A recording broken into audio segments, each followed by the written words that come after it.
Assalamualaikum warahmatullahi wabarakatuh. Pada kali ini kita akan belajar tentang mata pelajaran adab iaitu berpakaian dalam Islam. Okey, secara umumnya mari kita fahami apa itu adab berpakaian dalam Islam.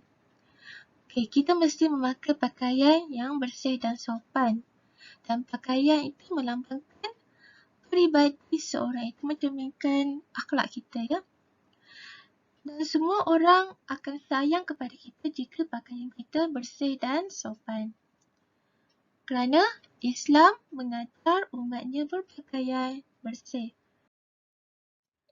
Dan Allah SWT suka kepada orang yang bersih. Seterusnya mari kita belajar tentang ciri-ciri pakaian mengikut hukum Islam. Okey, antara ciri-ciri pakaian mengikut hukum Islam. Yang pertama, menutup aurat. Yang kedua, pakaian tersebut dalam keadaan yang bersih.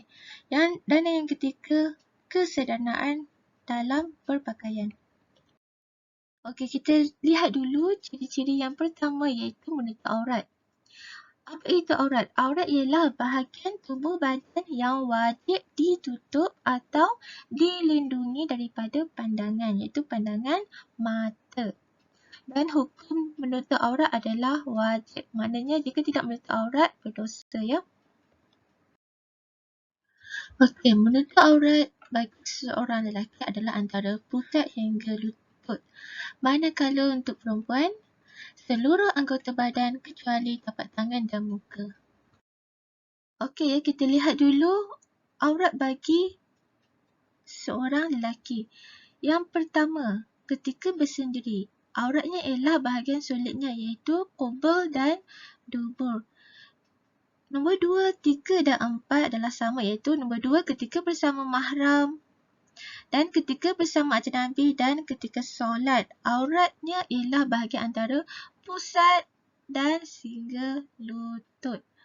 Dan perlu diingatkan bahawa tak boleh memakai pakaian dari sutera kerana lelaki diharamkan memakai sutera berdasarkan hadis sahih riwayat Ahmad, At-Tirmizi dan An-Nasa'i, iaitu dihalalkan emas dan sutera bagi kaum wanita dari umatku dan kedua-duanya diharamkan bagi kaum lelaki dari umatku. Seterusnya kita lihat di sini antara kesalahan dalam menutup aurat bagi lelaki. Okey, gambar aja yang pertama, pakaian terlalu singkat. Ramai lelaki yang memandang remeh persoalan aurat bila bersolat dan bersukan. Perlu diingatkan kembali bahawa aurat lelaki adalah di antara pusat sehingga lutut. Kat sini, gambar raja yang seterusnya, pakaian terlalu jarang dan nipis. Bagi lelaki, jika pakaian yang dikenakan terlalu jarang ataupun nipis hingga menampakkan warna kulit, maka ianya dikira sebagai masih tidak menutup aurat. Sekiranya berpakaian ketat, hukumnya adalah makruh. Okey, seterusnya, pakaian mengikut trend semasa. Okey, tak salah untuk seseorang lelaki mengenakan apa-apa jenis pakaian mengikut trend semasa asalkan ianya menutup aurat. Bukan pakaian upacara ibadah dalam agama lain dan bukan untuk menunjuk-nunjuk. Dan yang last kali ini, gambar rajah ini memakai pakaian wanita. Lelaki mempunyai personaliti dan keterampilan yang berbeza dengan perempuan. Kerana itulah Islam melarang keras lelaki mengenakan pakaian perempuan dan sebaliknya. Bahkan Allah melaknat kepada lelaki yang memakai pakaian wanita. Okay, sekarang mari kita lihat pula aurat bagi seorang wanita. Okay, kat sini terdapat firman Allah dalam surah Al-Ahzab ayat 59 yang bermaksud hendaklah mereka melabuhkan pakaiannya bagi menutup seluruh tubuhnya semasa keluar. Cara yang demikian lebih sesuai untuk mereka dikenal sebagai perempuan yang baik-baik, maka dengan itu mereka tidak diganggu. So kat sini gambar aja di sini. Yang pertama sekali kita tengok dulu bahagian tudung, ya. Tudung mestilah labuh menutup dada dan tidak jarang. Tidak jarang di sini iaitu tak boleh nampak leher, ya. Kalau boleh jangan bagi nampak leher. Yang kedua, lengan baju panjang hingga ke pergelangan tangan. Pergelangan tangan sampai di sini ya. Seterusnya, baju mestilah labuh dan longgar agar tidak menampakkan susuk tubuh. Tak boleh pakai seksi-seksi sangat, tak boleh pakai ketat-ketat. Seterusnya, kain ataupun seluar yang dipakai mestilah panjang sehingga ke buku lali. Kalau boleh, tak boleh pakai kain atau seluar yang singkat. Seterusnya, memakai sarung kaki. Sarung kaki itu stokin dan sarung pergelangan tangan. Hand sock. Kalau baju 3 suku tu, baju singkat tu boleh pakai hand sock dekat pergelangan tangan dan dekat kaki memakai stokin. Dan last sekali, sekiranya hendak memakai kasut bertumit tinggi, pastikan tumitnya diperbuat daripada getah agar tidak mengeluarkan bunyi hentakan. Kerana apa? Kerana bunyi hentakan itu boleh menarik perhatian orang yang mendengarnya. Okey, kepada siapa aurat wanita boleh diperlihatkan? Yang pertama kepada suami, seterusnya kepada bapa sendiri dan bapa mertua. Dan seterusnya kan anak-anak kandung dan anak-anak tiri, adik-beradik, anak-anak saudara lelaki ataupun anak-anak saudara perempuan. Perempuan-perempuan Islam, hamba-hamba yang dimiliki orang-orang gaji dari kalangan lelaki yang telah tua dan tidak berkeinginan kepada perempuan.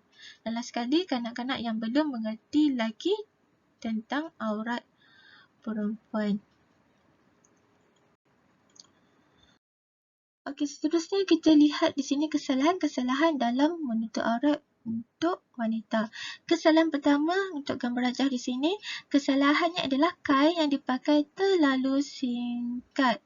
Okey, kat sini buku lali, kain dia agak singkat di sini ya. Kesalahan kedua, tudung singkat dan tidak menutupi dada. Okey, tudung dia hanya je atas paras dada. Kesalahan yang ketiga iaitu tudung tidak menutupi dada, lengan belas yang singkat, 3 suku je lengan belas dia, tidak bersarung kaki. Kain dia agak singkat sedikit ya di sini. Dan gambar rajah keempat, pakaian ketat dan menampakkan susuk tubuh. Ketat sangat, seksi sikit di sini ya. Solekannya yang jelas dilihat. Solekannya agak tebal. Kerana agak tebal tu sehingga menampakkan agak melampau-lampau sikit ketebalannya. Kalau boleh solekan, bukan tak boleh bersolek, cuma kalau boleh nipis saja solekan tu. Tak boleh melampau-lampau. Kesalahan yang kelima, tudung tidak menutupi dada. Blouse yang dipakai singkat. Tidak bersarung kaki, pakaian dia ketat dan menampakkan susuk tubuh. Seksi sikit kat sini ya, gambar dia. Okey, kesalahan yang keenam, lengan blouse terlalu singkat. Okey, blouse dia 3 suku, nampak pergelangan tangan, nampak dia punya aurat di sini. Tidak bersarung kaki dan kain yang dipakai berbelai. Itu ada slit kat sini. Nampak dia punya aurat. Itu antara kesalahan wanita dan diharapkan semoga kita dapat elak daripada melakukan kesalahan-kesalahan ini.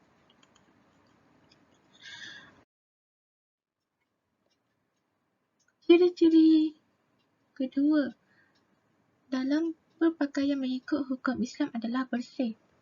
Allah menggalakkan hamba-Nya berpakaian bersih. Allah itu maha sempurna dan cantik. Allah suka orang yang menjaga kebersihan dan kekemasan berpakaian. Dan kebersihan adalah sebahagian daripada iman. Ciri ketiga adalah sederhana. Islam mementingkan kesederhanaan. Allah tidak suka orang yang berlebih-lebihan dalam berpakaian. Sebaik-baik amalan ialah bersederhana. Dan Nabi Muhammad SAW mengamalkan konsep bersederhana dalam berpakaian. Okey, setakat itu saja pelajaran kita untuk kali ini. Dan semoga kita berjumpa lagi untuk pelajaran yang seterusnya. Sekian wabillahi taufiq wal hidayah. Wassalamualaikum warahmatullahi wabarakatuh.